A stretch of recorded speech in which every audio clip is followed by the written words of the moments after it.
Yeah, no problem. We went against a good South Florida team. I think our guys came out and competed at a higher level than we've competed in the last few weeks. We had a really good chance there in the fourth quarter with not much time to go at 24-22, going for two.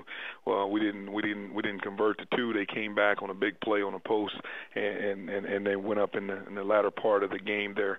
But our guys competed really hard. We lost our quarterback there in the game also, and Gardner Minshew came in and provided a spark for us on offense. Also, Zay Jones played another spectacular game where he ended up with 18 catches, and we had some guys run the ball well for the first time. We really felt like we played more physical than we have, but take our hats off to a good USF team. Their athleticism and speed in the backfield presented a little bit of a problem for us. They ran the ball really well. We had people at the ball all game. I thought schematically we did a good job. We had a lot of people at the ball. Unfortunately, they made us miss, and we couldn't get them on the ground. Whether it was their quarterback or the running back, they did a good job of carrying the football. Our defense also came up with some big plays in the game, a turnover and some other situations to give us a chance to go win the game. And unfortunately, we came up a little bit short against a really good football team. We'll take questions for Coach Montgomery. Please hit *1 on your telephone keypad to join the queue, then the operator will introduce you.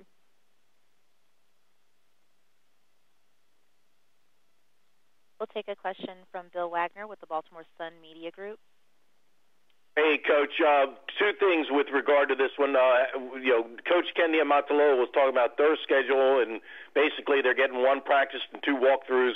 Can you talk about your schedule for this short week? And then secondly, maybe talk a little bit about Navy and facing the triple option for the first time. I know you probably were at Duke and saw Navy back in the day a few years ago. Yes, our schedule was pretty much exact what they're doing. We had a chance to get a good little, up-tempo walkthrough, and then we'll have a big-time practice today, and then you'll have to come back and get another up-tempo walkthrough, and then pretty much you'll be getting ready to go play a football game. That's just the way that it is on these short weeks. Sometimes they can be hard. Yeah, we've ran into Navy as coaches. A lot of us here more than one or two times. We understand the challenge that it presents, and we've also had some success against Navy at times, but it's very hard to contain everything that the triple option brings. And then also, Coach has grown the offense over the last 2 to 3 years and has some very impactful players. But defensively, they've been playing pretty good as well over the last few years, and that's where another place I think that they've also been able to grow. I think they have more size. They're more physical than they were the last time we seen them. I mean, whether it was Gonzalez or Mason or Palmore or Micah Thomas, I like their linebackers and their ends. I think that they do a really good job of coming off the ball, and then they're making splash plays. I mean, you see the interceptions and fumble recoveries and forced fumbles. Teams playing with a lot of energy. I like what the Coach Person is doing for them. Very good, well-coached football team. Thank you. We'll now move on to Sammy Batten with Fayetteville Observer. Yeah, Scottie, I was wondering, how have you felt about the play of your defensive line this season, and how much more important is their role Thursday in trying to handle that Navy offense? Very important. We make some decisions in the off season to make our program better.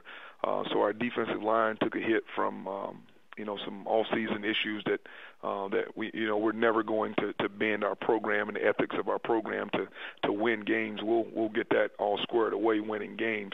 But our defensive line has had to battle this year, and we've had some guys step up. Demetri McGill, of course, played for us early in the year. He's been banged up, and it looks like we'll be able to get a chance to get him back, and then DeMaje Bailey and Fred Presley have just been battling. Our defensive line is playing is probably as well as they can. We're playing them way too many snaps. Nowhere in the country you're going to look at a defensive line or the nose guard position in particular to play 55, 60 snaps in a game. That's unheard of. Until we can get some of those issues fixed from a recruiting standpoint and add and create the depth of some of the guys we lost, we just got to continue to lean on. Very important week this week. Going to see a lot of guys into their legs a lot more than they've seen in the past. We've done a good job of holding the point in our interior three positions.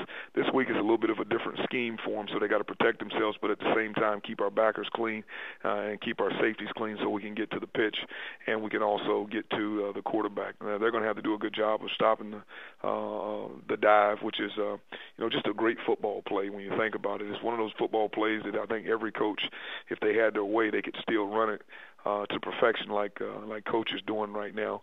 But we got our hands full, but our defensive line, we're gonna lean on them again. This game will be even more of a battle for them just because of how many plays you get to see that's physical. I mean, there won't be very many pass rush opportunities where they can just come off the ball and let their ears back a little bit and come. So it's going to be physical, but we're going to lean on them again. They've done a pretty good job to this point of getting the linebackers. I thought last week they got the linebackers to the ball, whether it was the quarterback or the running back, and at times we didn't make the play. And that was a team that was extremely athletic, but I thought our defensive line held their own.